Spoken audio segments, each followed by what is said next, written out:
Hello guys, as we all know that Honor launched its latest and I should say best outdoor rugged smartwatch, Honor Watch GS Pro, and it have really some cool features. And today in this video I'm going to talk about how to use NFC on this watch.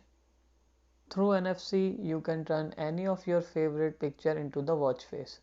For it first we have to find a option named OneHop in the settings and enable it. It's already enabled here, and if not, it can be enabled in a single click.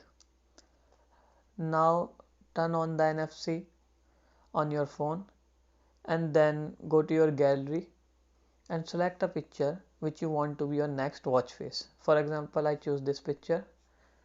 Now you just have to touch the watch to your phone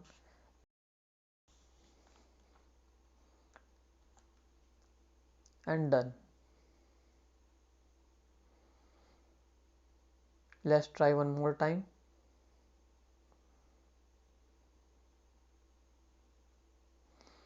It's really easy. Let's give it another shot.